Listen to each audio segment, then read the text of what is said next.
Yes, sir. First thing I learned, click on the little box. Always click the box. So we're good? Rolling? We're good. All right. All right. Welcome to episode 2 of Angertalk. It is once again the 3 of us. What's up, everybody? Still not a fourth one? Weird. Someday. Maybe. So, well, as mentioned in the last episode, we are going to kind of spend some time talking about the new album, which is called Seofon. Yeah, Seofon. Seofon.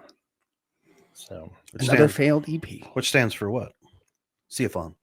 stands for 7. There you go. And 7. That's the theme here. 7, 7. which initially would have been 4. Fourth. Forfin.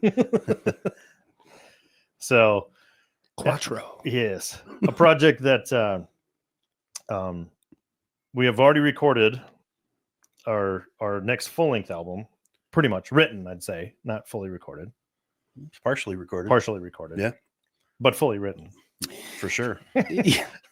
The actual fourth link album is what Yes. you're referring to? Right. Yes. So we kind of got derailed again. We tend to have this urge to always want to put out an EP. And I think that was Inversus was going to be an EP at one point. Mm-hmm. And then that got all It was going to be an EP of covers. yes. As we discussed last time. Yes. Versus was going to be that. Yes. And ended up being nothing. One cover. One cover. Yeah. Yeah, Good so, enough. So we have 2 failed EP attempts that we talked about in the first episode. You have to go back and watch that. So, but yeah, here we are to Seofon. Yes. So yeah. And to just, like kind of where you were going with that, to explain it, we had the 4th full length album written. Which was now going to be the 5th. Is it? Does that? I think so. I think so. Okay. I think this one now qualifies as not an EP. No. Well, right. I don't know the standards and guidelines of what an EP is. I'm not sure either. I mean, it stands for extended play, but there's usually only like 3 or 4 songs. And this is what, 30? Extended play? Is that what it stands Yeah, for? that's what it stands for. Are you kidding me? No, that's what it And then stands LP is a long play. You think Yes. it'd be economy? So extended play is like more than one song on a single, and then a long play. Is that what LP stands for? And there's kind of an understood time frame too for what becomes an EP. So it depends on who you ask. Yeah, But fair enough. I think this will constitute for a full length because of the Yeah. time. It's going to about 35 minutes. So Right. go ahead. So Yeah. so anyways, we had this idea. I think we kind of vaguely touched on it last time, but where we thought let's just do. We like working the special guest angle pretty hard. It's fun. It's a challenge. It brings a different element to the music that that as a standard unit you don't normally get. So you get some outside perspective in there. And with the ins and outs of drummers that we've had over the last handful of years, we thought it might be kind of cool to do a project where it was a different drummer on every song. So unique songs, each drummer gets a different song. And I think at first we were like, let's do 4 songs, or was it 3 songs or whatever? I think it was 4. Yeah. Yeah. And like, we'll just try to do it, kick it out real quick, leave it raw. And that never works out that way. Let's just do this quick thing. we got 4 done, and then I think it was like, well, we should get this guy. We should get this guy. I can't remember. Let's just go ahead and write a couple more songs, and the next, it's 7 songs deep, and now it's like a full album. Manifested pretty good. Yeah. Yeah. I think it was partially, along with the lines of the guest, working with guests, and how we touched on last time about we let them do what they're going to do. Recording the now 5th full-length album used a different drummer. Not sure if I should say or not. We kind of talked about it. Anyway. Let me think about it. Some people know, whatever. But listening to what he did over our riffs kind of sparked that of like, oh my God, this is like a different level. It almost sounded like a different band. Right. Because that's the level of drummers when you step up in talent and creativity. Kind of sparked this idea And yeah, I think it was, we kind of started just reaching out via networking that we already had, you know, in the books. I think that's why we kept going. It was like, well, I'll reach out to this guy. Well, I'll reach out to this guy. Well, and then all of a sudden they were saying yes. Yeah. And it's like, okay, well, I guess we're adding another song. Cool. Is Yeah. that kind of how it felt? Yeah, You know? and maybe I'm wrong, but maybe there was one or two guys who kind of were slow on responding, and then we had one get back to us late. Right. I was like, "Yeah, man, I'll do it," and you're like, "Oh, fuck, Right. now I got to write another song." Yeah. Right. Well, it's like we initially had a guy that agreed to do it, but then because of scheduling conflicts couldn't do it. So now we're reaching out to 2 other people to fill his Yeah. spot, but then they both say yes. Yeah. And it's like, okay. 7 songs, 7 different drummers, recorded in 7 different studios, and probably 7 different states Or countries. I was or gonna say, countries. at least I forget. 2 yeah. different countries or 3 different countries. Well, I guess I don't know where Daray is. 2 different countries for sure. yeah, I think it's just the 2. just the 2. Yeah. Okay. So, yeah, maybe we. No, That- 3. I was gonna say he's not in England, is he? 'Cause- He's not in the UK. Who? Daray, wouldn't he be? No, he's in Netherlands or somewhere up there. Sweden. Sweden? No, I don't Sweden or know. Norway. but- Yeah, Sweden or Norway. And then Kevin. Kevin's in the UK. Yeah, No. yeah. Right. So Yeah. 3 different countries, 7 different drummers. We're international. Duh. So maybe we should Yeah. go into who's playing on them, huh? I think we should. Yeah. So So to kind of touch back on things, the whole project ended up being tremendously better than what I had envisioned. Way more complicated, way more in depth, and way better than I had hoped for. Every guy pulled through like just far better than what I could have hoped. So For sure. it's amazing. So we'll kind of run down the 7 tracks and who's on there, what the songs are called. Maybe we can kind of get into detail on things. We're kind of gearing up to leading up to this album, and I think it'd be kind of interesting for everybody to know who these guys are and what they brought to the table. I was going to say, as we record this, we're only a few days out, really week from releasing 2 songs as singles. Yeah. be on the 18th of April. Today is April 7th, so we're Right. 11 days from the Right. release of the first 2 singles. Interesting. Yeah, we're going to release these a little bit different than we have everything else in the past. So, We can go through that too at the end. yep. Yeah. So, All all right. right. Well, let's go through who we got. You're probably all sitting there going, well, just spill it for Christ almighty. So Say something. here's the complete lineup Great of story. all 7 of the drummers' song titles. I'll give a little bit of who either they've been with or some other project. I'm not going to list everything because some of these guys are session guys that are playing, with all kinds of different artists. So, okay, track number 1 is going to be Rapture of All That Is. That's the name of the track. We've got Kevin Paradis, formerly of Benighted. Who's from France. He's got a band called Mithridatic, and he's been a live drummer for Nader Sadik and Ne Ablefiscarius. So say that 10 times. So this guy is a monster. So we're super honored to have Kevin Paradis on track 1. So let's start there real quick. Yeah, I wanted to stop right there real too, because I don't even know. I was not familiar with Kevin at all. So how did we get in contact with him? So Kevin, because I've known Benighted for a long time, Yeah, me too. but Been a big fan. not specifically say Kevin as an artist, right? Mhm. Right. Their music's insanely aggressive, and always thought they were a solid unit.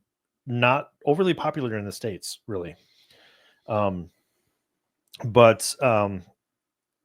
he's one of those dudes who popped up in my YouTube feed and just doing he's got a pretty successful channel on YouTube and does a lot of covers and then does a lot of his, playthroughs for Benighted stuff and whatever. And I was just absolutely blown away by his playing because he combines the 2 things I think in drumming that a lot of drummers either have one or the other of, and that is like speed and technicality and then creativity. Absolutely. So to be able to play things in a level of as a drummer to be catchy is I think overlooked a lot of times by drummers, and they just in technicality because they don't Right. always go hand in hand. Well, that's what I was gonna say. Well, we already said like all 7 of these dudes knocked it out of the park, no questions asked. But it's almost like I feel more impressed with Kevin, but that I think is just because of my lack of knowing his work. It has nothing to do with any of the other drummers, but then seeing what he did on that track and the videos that he shot for it, so you can see what he's doing. Yeah, definitely blew me away for sure. That's what put it over the edge for me, is seeing, I mean, I'm not a drummer, I'm a guitar player, but I do understand drums. And to visually watch what he's doing almost is like, I feel like what I'm seeing him do, I've never seen or heard before. He's got some creative parts for sure. With my history in music and death metal and everything, I'm like, sometimes you feel like you've seen or heard everything. And I feel like watching what he's doing is like, I've never seen anybody or heard anybody do that before. Mm-hmm. It's like, that is cool. That is super cool, because it changes the dynamic of the song and the riffs that you wrote. And it's like, wow, puts a great perspective on this song that, he gave this idea to. So awesome. Yeah, he did a great job. One thing to say, and I guess maybe we kind of already said it, but we approach this the same way we do all guests. They get the basic root of the guitar track. Yeah. The song is structured with guitar, and they do whatever they're going to do. And we just get it back and go, whoa, okay. Because when they got this, it was just that, right? Just scratch tracks. That's it. No, like vocal stuff, nothing. 2 scratch tracks and a click track. And that's all they got. I don't think we had bass on there for any of that stuff. And 0 guidance. Right. Just here you go. Yep. Yeah. And what all 7 of these dudes did is ridiculous. Yeah. But I wanted to stop there and talk about Yeah, Kevin too for a second. That song's a banger. It's one of my favorites. That's a good one. All right. Number 2 will be When Witches Dance, who is done by, I'm not going to put running order of who's the most legendary, but this guy's been around for quite a while in the scene. And that's none other than Mr. Roddy, who is, you name it. He's played with Nile. He played on the Black Seeds of Vengeance album from 2000. He actually played on an album that I absolutely love, from Divine Empire, Redemption from 1998, I want to say. He's been with Hate Eternal, Malevolent Creation. He actually did a small little stint with Anthrax a couple years ago when Charlie wasn't able to play. So yeah, we got Roddy on this track, and another stellar track. Yeah. And Derek's a guy that I came across and ended up kind of becoming friends with, probably 4 or 5 years ago, something like that. Just through other business things, and did a little bit of work with him on some other stuff, and we hit it off really well. And he is just a super down to earth, easy to talk to, humble guy. He is probably one of the most detail oriented people that I know. And I probably self-admittedly anal retentive, but in a very productive way, right? So everything he approaches is 110%, or he's just not even going to do it. Right. And so, it was kind of cool to finally get to that point where we were able to work with him on things. We've talked about it for several years, and then now this was the perfect time to do it. And it's unmistakably Roddy, 100 miles an hour and just great technicality and, killer feet. So, excuse me. Number 3, the song track is We Are the Serpents and the Saints. And that is done by Darius, also known as Daray. That's what he's most known for. I'm not going to try to pronounce his last name. We'll just call him Daray. Berzazowski. So he's currently the drummer for Dimmu Borgir. Been with them quite a while. And he's formerly played with Vader for a stint. And he's got some other projects called Hunter, Black River. So yeah, we got Daray, who's then recently been in the studio with Dimmu, doing drum tracks. So that's kind of a unique track, wouldn't you say, for us? Kind of definitely a slower groove to it, intentionally, but I think that'll be kind of a little bit of the outlier, a little Yeah. bit. We got a couple outliers, I guess, don't we? Yeah. So to kind of touch on this one, he was a guy that I very much hoped to get involved. But knowing who he is, what his specialties are, and what he's known for, we opted to send him what we did. You know what I mean? Not I was gonna say he might have been the one that where we knew. I just knew that he could. you pull were it off. thinking about who was Yeah. probably going to be on this track while writing it. Yeah, there's one other one too that we did that specifically knowing what that drummer is really really good at, Right. to try to kind of fall into his ballpark a little bit more. And I'm glad we did, because it makes that track very special, very unique. And the one thing on that track that I really really dig is there's probably 4 or 5 different parts on that song where you'll listen to it through and you think you got it, and then if you listen to it through with headphones on, you didn't have it at all. Like there's way more shit going on in technicality. You know, there's one part where he changes kick patterns 3 times through the through the extension of the part, and you don't even realize it if you're just listening to the song as a whole. But when you break down and listen to just his drumming, he's really got some creative stuff in there. He does. He had a couple things in there that, and this is why I like working with guests, because it's like if we would have been in a room with somebody, it would probably, this idea would never come out. It's just like when I get stopped in my tracks going, holy shit. It's like that part was, not that it's maybe technically crazy, but it's just like, it's such a cool part that, I can't believe he came up with it, because I would have never dreamed of that. And now it's like, okay, this works so well. And it's like, what a genius idea. That's what's fun about the guests, is seeing what they come up with. And, if it's something that we didn't like ever, I'm sure we'd be the first to say it, but that just never happens. Right. It just doesn't. And I did put in the liner notes somewhere on here that it's basically an experiment in perception. Right. So it would, to kind of tear into that a little bit, and I think this song is a very big key in that, because the things that I envisioned when we wrote it was not what we got back. And when you get it back, it just shows that how each musician perceives music differently, and how they would apply themselves differently, and that how that dynamic can completely change the song. There's one drum line in that song where he's got these weird little pauses in there that it's like, I never would have thought of that. That's kind of in 1,000 years, I never would have thought of that. And he does it in a way that doesn't break up the song, but it definitely accentuates the riff. So it's just, he's a very unique player, and he does different things for sure. All right. Track 4 will be called Lying Tongues Removed. And that is from Pierce Williams, most notably recently from Skeletal Remains, who has stepped down from Skeletal Remains, kind of doing his own thing right now. He's got his own project that he's been doing for a while. Another one that's Enigmatum. Sorry, Pierce, if I didn't. Yep, your guess is as good correctly. as mine. Their first record that I had, I don't know if it's their first record, but their last album that they released, I absolutely love it. Yeah. But I was more from, Pierce is a different one. Like, he's so good. In the way he does things.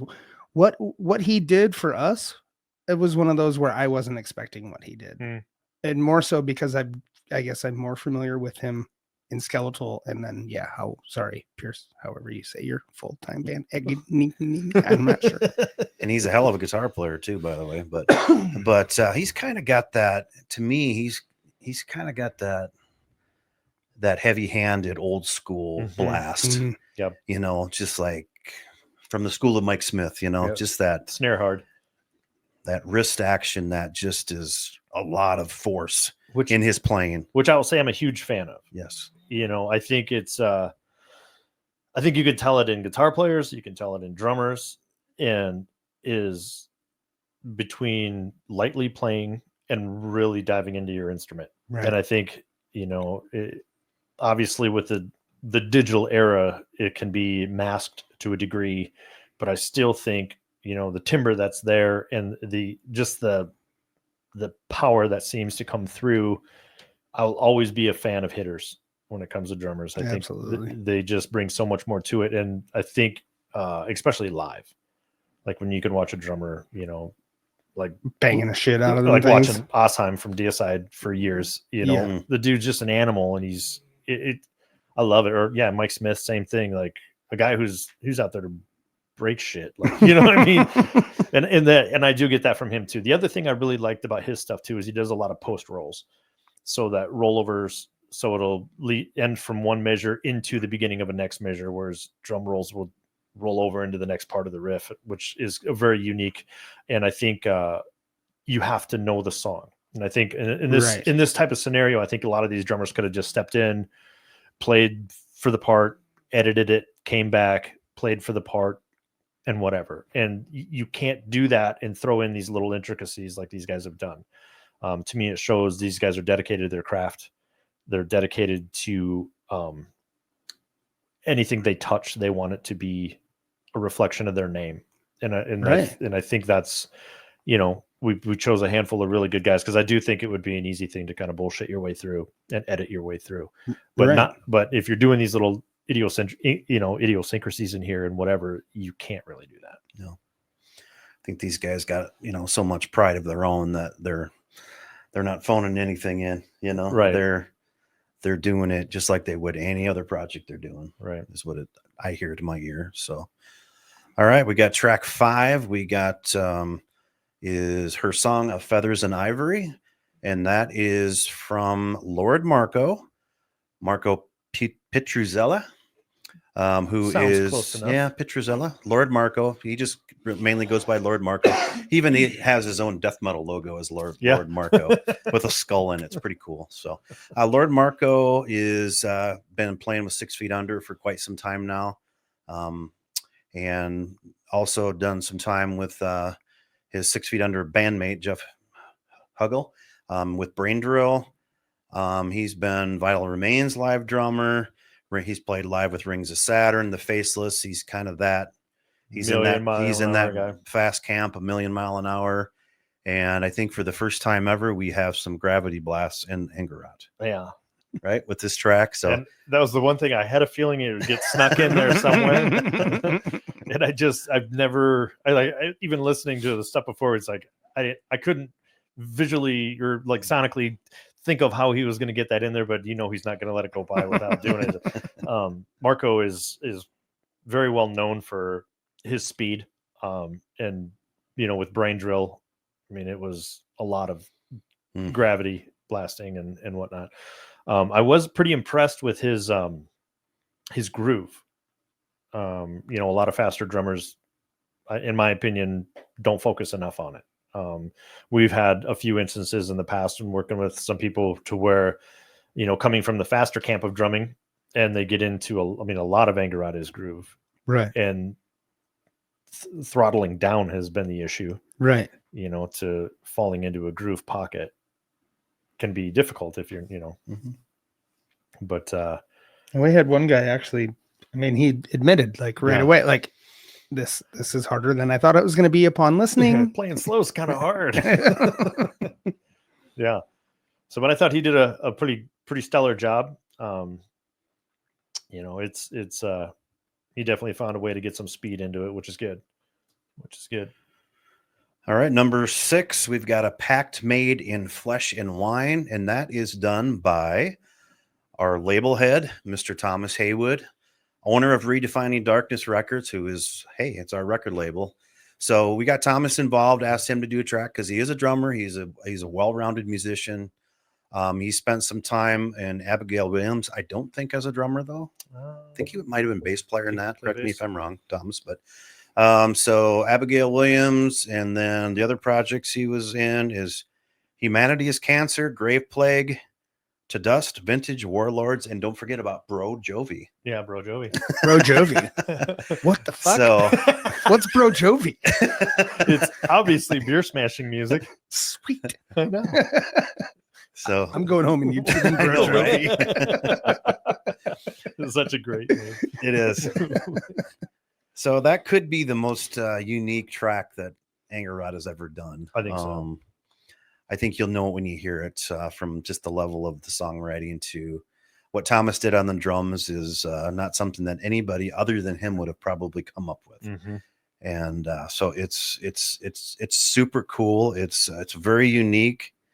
Yeah, just have to hear it. So we got our good buddy Thomas involved in this, and we appreciate it. We've been with Thomas since 2020. Last episode we talked about the Divine Apostate. So this will be the third release with Thomas on Redefining Darkness. So we appreciate all he does for us. And I thought it was kind of cool to have him involved. Yeah. In this level, it was normally everything's all business with Thomas. You know, I mean, we have our conversations. Sometimes I make it a point to have a conversation with him that has nothing to do with music at all, because Thomas and I see eye to eye on a lot of things. We're very much like-minded individuals. We're both entrepreneurial, very driven, and whatnot. So I thought it'd be kind of cool to get him involved in this. He had mentioned some time ago that, if we ever needed anything, whatever, and it was like I never knew Thomas as a drummer. So I thought, well, why not? See, I knew that he used to be in a few bands and would be touring, and I thought I listened to him talk one time about not wanting to tour anymore. I don't know, that I could be wrong on that. I never knew he was a drummer at all. Yeah. So when that was brought up, I was like, okay, we'll see what happens. Yep. Turned out, oh my God. Yeah. Well, okay. Damn, dude. So pretty cool. Just another thing, I thought too, like, extending that trust and faith in him as a musician, as well as, a partner as a record label. Yeah. Just kind of brought the whole relationship full circle. It's a cool song. It's a different song. Mm-hmm, very different. And then last, number 7 will be With No Eyes I See. And that is with Zack Simmons, who most notably from Goatwhore, who as a 17-year-old joined Goatwhore in 2004. So he's been in that band for quite some time. And then most recently here, he is the current drummer for the Acid Bath reunion. So pretty awesome gig for Zack, and to be a part of that as they keep adding shows, and they're apt to have quite a year with Acid Bath. Acid Bath means a lot to us here in Sioux Falls in this scene, with a lot of us. So pretty cool that he's involved in that. So that's the 7 tracks, the 7 drummers that we have. So yeah, anything to add with Zack? And Zack, I mean, he knocked it out of the park, and again, it wasn't what I was expecting. Mm-hmm. Because I guess just listening to Goatwhore and they're more recent, I was expecting he almost hit it with a more thrash kind of idea instead of a death metal idea. It really feels like that. And it stands out because of that, mm-hmm. And I think that's one of those, when I'm going to be completely honest, when we got that one back, I was like thrown for a loop for a second, as far as like, because I didn't have lyrics written to anything. I figured I would let the drumming kind of dictate where I'm going with each song. And when I got that one back, I was like, oh, like I've never really had to deal with like the thrash element before. I've never been in a thrash band. I mean, Empty Throne's probably the closest thing, and that's still not really there. So as everything got put together, being able to put lyrics over everything again changed the entire dynamic of that song. Mm-hmm. And his quote back to me on it was, you guys definitely found out where the slime live. Yeah. I thought that was pretty sick, because it's got some cool, elements in there that are a little more trudgy, that are kind of cool, but very cool stuff. The guy does a lot of very cool fill work, I think, like tom snare work. So, well, my other comment I'm going to make on this album is we had 7 guest drummers, right? Okay. So how many guest guitar player or guitar lead players do we have? 0. So that means Jason has a lot of solos to write for this album. So and we're going to announce right now that this guy over here, C.R. Pettit, is going to be on an Angerot album as a guest, or not a guest. I guess Hey. not on my own record. as a lead player for I think the first time ever, right? I think you have sure. two of them on the album, so Yeah. you tried to take some of that away, but I think most of these songs have it. I think every song has about 2 solos in each song, so I think I had about 10 to write and hone in, and you did a couple, so we got it probably some firsts. took me just as long as you. So, but it was cool. It was good to force myself into something that I'm out of my comfort zone a little bit. So, but it just, I think you have to do that with every record to some degree. I think in this record was a lot of uncomfortable, really. A lot of not knowing what you're going to get back. And then sometimes when you get stuff back, not knowing how you're going to put the pieces together, and really forced us to communicate with each other, with all of our guests, to talk through the process a lot more. It went from a smash and grab project to some pretty in-depth, work in the end. Right. As it always does. Yeah, right. Another failed EP. I think we just tried really, and I'm probably the worst one at this, not to heed my own advice, but we tried as hard as we could not to overthink things. Yeah.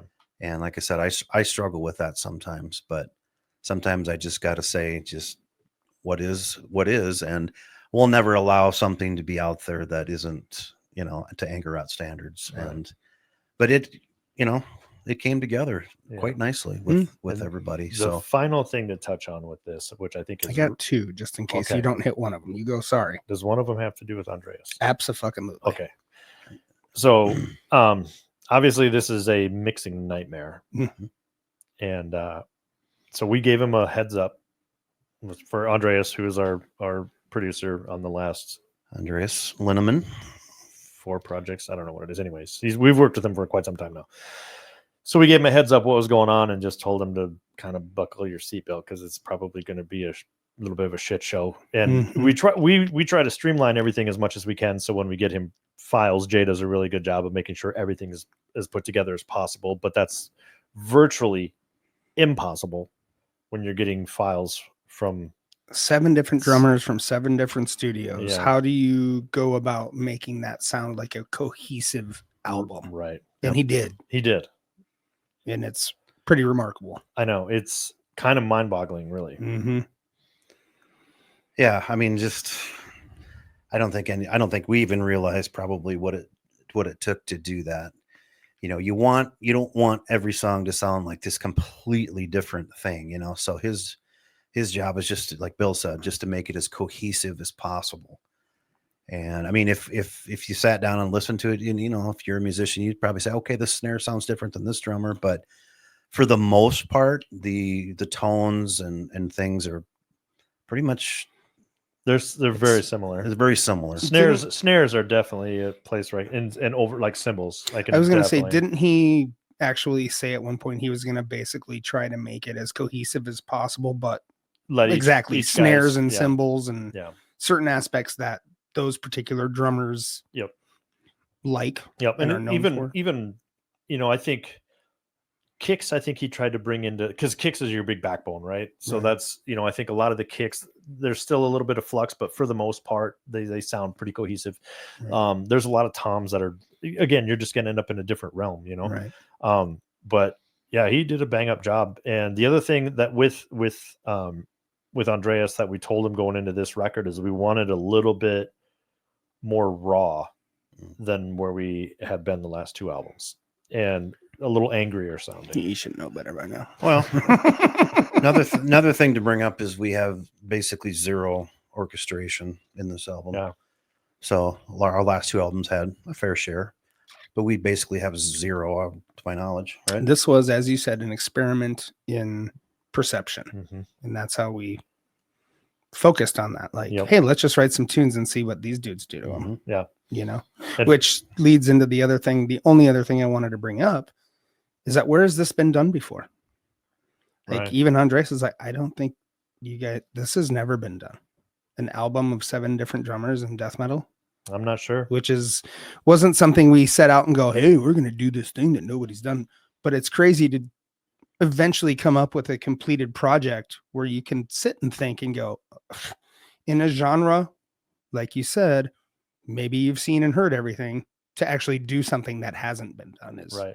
pretty remarkable. Yeah. Pretty cool. And I don't know. I mean, If anybody else knows of anything, no, let us know. Please let me know. But I don't. Yeah. I'm not sure that I've ever heard of it either. No. You know, and it's, Well, because all these other bands have fucking drummers, dickheads. someday. Whatever. So, Well, should we go just discuss the release schedule here a little bit too? yeah. As far as so April 18th will be the first 2 songs, and we'll let that be a surprise as far as what songs they are. And then we're going to do 2 in May, 2 in June, and then July 11th will be the last song, and that will be the release date. Yep.